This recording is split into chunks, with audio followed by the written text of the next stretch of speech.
Assalamualaikum warahmatullahi wabarakatuh.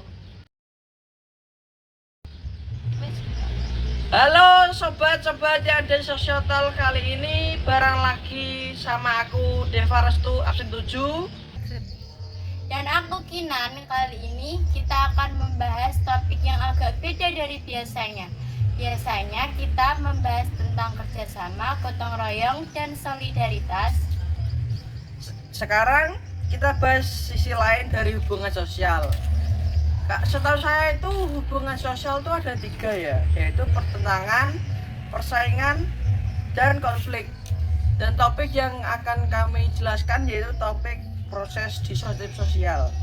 Ya, karena ternyata manusia itu nggak selalu sepakat, dan dari perbedaan itulah muncul proses sosial yang menarik banget buat dibahas kali ini. Betul banget Kinan, dalam hitungan sosial manusia itu nggak selalu akur, kadang beda pendapat, terus beda keinginan, dan juga bahkan beda tujuan. Nah, proses yang muncul karena perbedaan itu terutama yang menyebabkan pertentangan atau jarak sosial disebut proses disosiatif. Kata disosiatif sendiri artinya memisahkan atau menjauhkan. Jadi ini adalah bentuk interaksi sosial yang justru memunculkan jarak antar individu atau kelompok. Tapi tenang, nggak semua proses disosiatif itu buruk kok. Ada juga yang berdampak positif jika dijalani dengan cara yang sehat dan benar. Oh, berarti disosiatif itu nggak selalu buruk ya berarti ya? Iya, itu tuh kalau dijalaninya dengan yang sehat dan benar itu akan berdampak positif bagi kita juga. Oh, berarti itu dampak positifnya itu kayak gitu ya? Iya. Oke, kita mulai dari yang pertama ya Kinan, yaitu persaingan. Persaingan terjadi saat dua pihak atau lebih berusaha mendapatkan hal yang sama tanpa kekerasan ya Evan. Oh, berarti contohnya itu kayak 2 siswa yang sama-sama pengen jadi juara kelas kan? Iya. Atau 2 toko yang saling menarik pelanggan. Jadi kayak Indomaret sama Alfamart kan misalnya kayak musuhan gitu kan temanya. Iya. Nah, buat bahasan lebih dalam, kita udah kedatangan 2 narasumber yang kece banget. Nah, ada Salsa, guru sosiologi kita, dan Madika, salah satu murid terbaik di sekolahnya. Halo Salsa dan Madika. Halo. Ini dia teman-teman ya.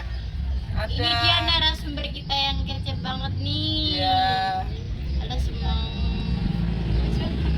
Halo Evan, halo Kinan, dan semua pendengar Sosiotal.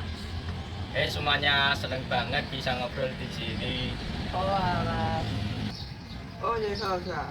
Sebenarnya itu persaingan itu selalu buruk nggak sih, atau ada yang lain positifnya atau gimana? Gak selalu sih Evan, kalau dilakukan secara sehat, persaingan justru bisa memicu orang menjadi lebih baik, berprestasi, dan kreatif. Tapi kalau ada cara curang atau iri hati, itu baru bisa menimbulkan masalah. Oh, malah jadi gitu ya, kalau misalkan dilakukan secara sehat itu bisa memicu kayak lebih baik, kreatif, dan berprestasi. Sedangkan tapi kalau misalkan persaingan itu ada iri hati atau satunya itu cara curang, itu bisa menimbulkan masalah kan? Ya, betul.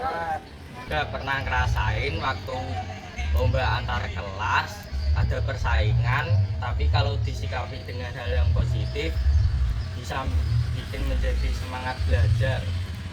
Itu positifnya ya. Ya, Kalau negatifnya ada mungkin. ada. Misal ya kalau disikapi dengan hal yang negatif malah bikin belajar itu Biar tidak gitu kan. ya tidak semangat gitu. Oh iya.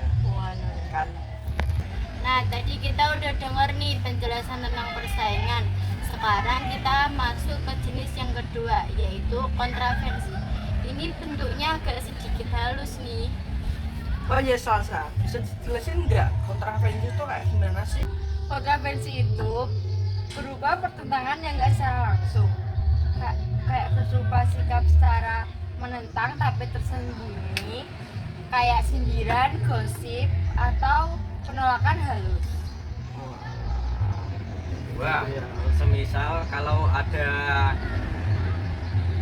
suatu murid yang nggak setuju sama keputusan ketua kelas tapi malah diem aja ya Kak Salsa. Ya, banget tuh Madika, atau kayak demonstrasi damai, nggak pakai perlawanan, tetapi tetap bentuk perlawanan terhadap kebijakan tertentu. Oh, jadi bisa dibilang kontravensi itu kayak tanda-tanda awal konflik gitu ya?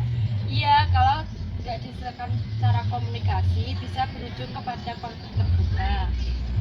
Oh jadi itu tadi penjelasan kontravensi ya Salsa. Iya, Evan. Oh. Sekarang kita lanjut yang ketiga yaitu konflik. Ini pasti udah sering kita dengar banget. Nah, salsa konflik ini udah termasuk pertentangan terbuka kan? Betul, Kinan.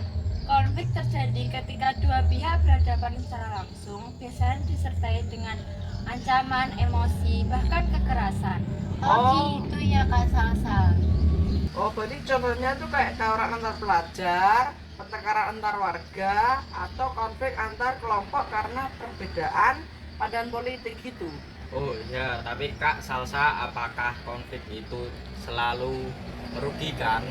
Dan juga sih Madika, konflik bisa membawa perubahan sosial loh. Kadang dari konflik masyarakat bisa belajar memperbaiki sistem dan menciptakan keseimbangan baru. Wah, jadi konflik itu kayak badai yang bikin suasana jadi seimbang ya setelah reda. Bisa dibilang begitu sih Kinan.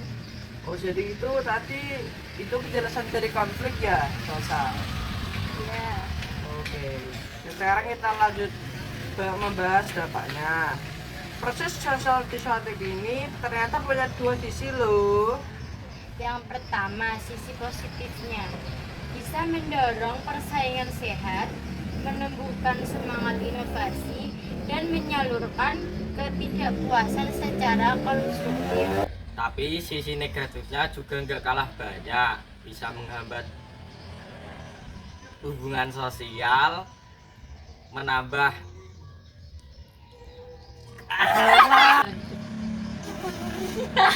tapi sisi negatifnya juga nggak kalah banyak, bisa menimbulkan perpecahan, menghambat hubungan sosial, bahkan kerjasama. Nah, makanya penting banget untuk kita belajar mengolah konflik dengan bijak. Jangan pakai emosi, tapi pakai komunikasi dan empati. Oh alah, jadi tadi itu dampak-dampaknya ya. Dampak di sosial ternyata juga punya dua sisi. Tadi antara lain disebutkan tadi sisi positifnya itu bisa mendorong persaingan sehat, menumbuhkan semangat inovasi dan menyalurkan ketidakpuasan secara konstruktif ya. Iya. Oh sedangkan kebaliknya itu juga gak kalah banyak, bisa mendorong perpecahan, merusak hubungan sosial, bahkan menghambat kerjasama. Oke, jadi tadi ya semuanya itu.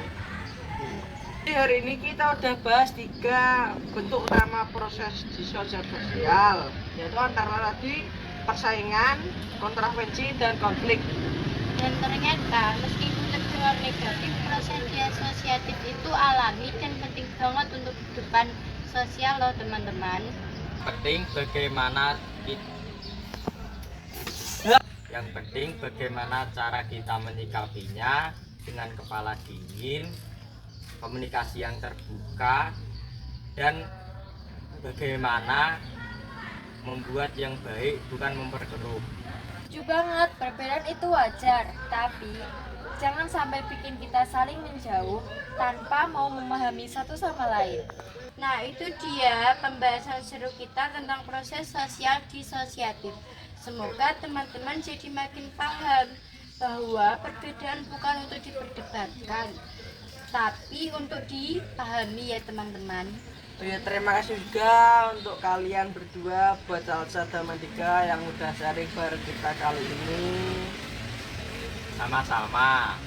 Seneng banget bisa ngobrol di sini.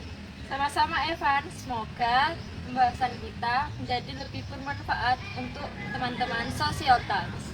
Jangan lupa dengerin episode selanjutnya tentang proses sosial disosiatif lainnya. Sampai jumpa di Social Talks berikutnya. Tetap jadi warga yang bijak ya teman-teman. Bye-bye teman-teman.